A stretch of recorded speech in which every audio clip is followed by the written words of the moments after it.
हरिर्नामैव केवलम् कलौ नस्त्यैव गतिरन्यथा। श्री श्री गुरवे नमः।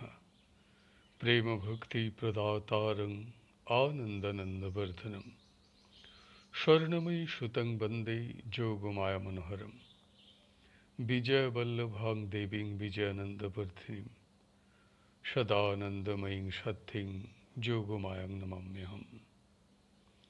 শ্রী শ্রী গোসাইজির জীবনী প্রভুপাদ বিজয় কৃষ্ণ গোস্বামী গ্রন্থ হতে পাঠ। বর্তমানে আমরা গ্রন্থটির উত্তর ভাগের শ্রী বৃন্দাবনে বাস নামক প্রসঙ্গটি আস্বাদন করিতেছি। ভগবান শ্রীকৃষ্ণ তাহার ভুবন সুন্দর তনু অপ্রকট করিবার কিছুদিন পরেই তাহার প্রিয় লীলাভূমি ব্রজমণ্ডলের তীর্থস্থান সকল লুপ্ত হইয়া যায়। কলি পাবন অবতার শ্রীমন মহাপ্রভু প্রকট হইয়া ব্রজমণ্ডলে যাইয়া তীর্থস্থান প্রকাশ করেন। তিনি অধিক দিন তথায় অবস্থান করেন নাই, সুতরাং সমস্ত তীর্থ তাহা দ্বারা প্রকাশিত হয় নাই। তাহার কৃপাপাত্র শ্রীমৎ রূপ সনাতন প্রভৃতি গোস্বামীপাদগণ তদীয় আদেশে শাস্ত্র এবং প্রাচীন লোকদিগের সাহায্যে অবশিষ্ট তীর্থ আবিষ্কার করেন। বর্তমান বৃন্দাবন নগর তাহাদিগেরই স্থাপিত। তাহারা এখানে গোবিন্দ, গোপীনাথ, মদনমোহন ইত্যাদি বিগ্রহ স্থাপন করিয়া সেবা পূজার ব্যবস্থা করেন। বৃন্দাবনের অধিকাংশ দেবালয় তাহাদিগেরই স্থাপিত। সুতরাং শ্রীবৃন্দাবনে গৌড়ীয় বৈষ্ণবদিগের আধিপত্য অত্যন্ত অধিক। বৃন্দাবন পশ্চিম দেশীয় তীর্থ হইলেও বাঙালি বৈষ্ণবগণই এখানে সর্বেসর্বা। অদ্বৈত ও নিত্যানন্দ বংশীয় গোস্বামীগণ আবার বৈষ্ণব সমাজের নেতা, কেননা তাহারাই বৈষ্ণব সমাজের গুরু। কাজেই বৈষ্ণব সমাজে তাহাদিগের প্রবল আধিপত্য। যে সকল অদ্বৈত ও নিত্যানন্দীয় বংশীয় গোস্বামী বৃন্দাবনে বাস করেন, তথাকার বৈষ্ণব সমাজ ও দেবালয় সকল তাহাদিগের দ্বারাই পরিচালিত হয়। অদ্বৈত বংশীয় গোস্বামীগণ প্রভুপাদের উপর বরাবরই অসন্তুষ্ট ছিলেন, কারণ তিনি ব্রাহ্মধর্ম অবলম্বন করিয়া জাতি ও সমাজ ভ্রষ্ট হইয়াছিলেন। তাই তাহারা তাহাকে আচার ভ্রষ্ট ম্লেচ্ছ মনে করিয়া অত্যন্ত ঘৃণার চক্ষে দেখিতেন। সুবিধা পাইলেই তাহারা তাহাকে জব্দ করিবার চেষ্টা করিতেন। এতদিন তাহারা বৈর সাধন করিবার সুযোগ পান নাই। এইবার আপনাদিগের অধিকারে পাইয়া তাহারা তাহাকে জব্দ করিবার সংকল্প করিলেন। তাহারা যাহাকে পতিত মনে করেন, সেই পাষণ্ড সাধুর বেশ ধারণ করিয়াছেন। সমস্ত লোক তাহাকে মহাপুরুষ বলিয়া ভক্তি করে। ইহা তাহাদের নিতান্তই অসহ্য বোধ হইল।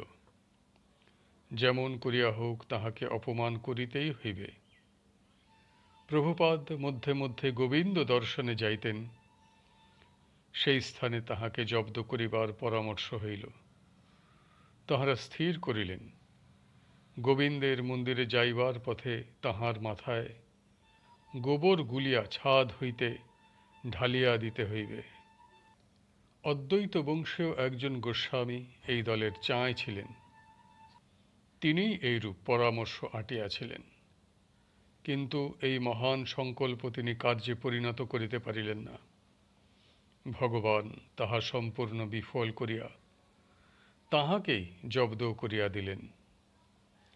রাত্রিতে তিনি যখন ঘুমাইতেছিলেন, সেই সময় এক প্রকাণ্ড বরাহ তাহার বুকে বসিয়া গভীর গর্জন করিয়া মেঘ গম্ভীর স্বরে বলিলেন, কি এত বড় আস্পর্ধা! তোরা তাকে অপমান করবি? জানিস সে কে? সে আর আমি এক। যে গোবিন্দজিকে তোরা পূজা করিস, সেই গোবিন্দজি ও সে অভিন্ন। যদি মঙ্গল চাস, তবে এখনই তাহার কাছে যাইয়া পায়ে ধরিয়া ক্ষমা চা। আর আমি তোকে বিশেষ করিয়া বলিয়া যাইতেছি যে কাল যখন সে মন্দিরে যাইবে, তখন আমারই দ্বিতীয় স্বরূপ গোবিন্দজির গলার মালা যেন তাহাকে দেওয়া হয়, আর তাহার প্রতি সম্মান প্রদর্শনের বিন্দুমাত্র ত্রুটি যেন না হয়। আমার কথার অন্যথা হইলে আমি তোর সর্বনাশ করিব।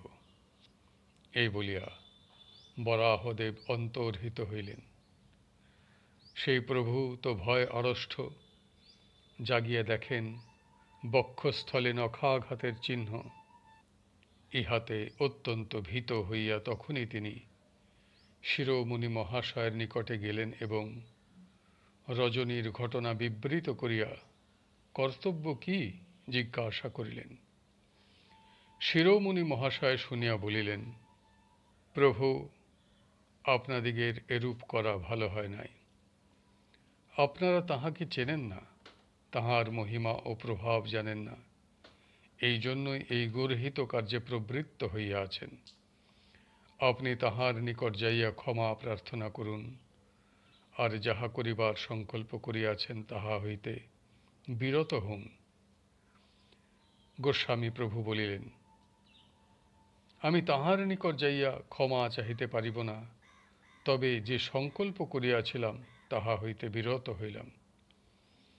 শিরোমণি মহাশয় তখন বলিলেন, তাহার কাছে যাইয়া ক্ষমা চাহিলেই ঠিক হইত। যদি নিতান্তই তাহা না পারেন, তবে কাল যাহাতে তাহার দর্শনের সুবিধা হয় তাহার ব্যবস্থা করিতে ভুলিবেন না।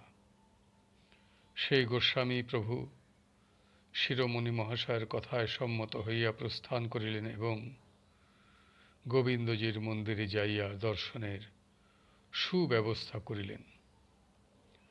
শ্রী শ্রী বিজয়কৃষ্ণ গোস্বামীপাদ দর্শনে গমন করিলে সমাদরের সহিত গোবিন্দজির গলার মালা তাহাকে পরাইয়া ঠাকুর দর্শন করানো হইল। আজকের পাঠ এই স্থানে সমাপ্ত হইল। হরি বল, হরি বল, হরি বল। জয় গুরুদেব, জয় গুরুদেব, জয় গুরুদেব।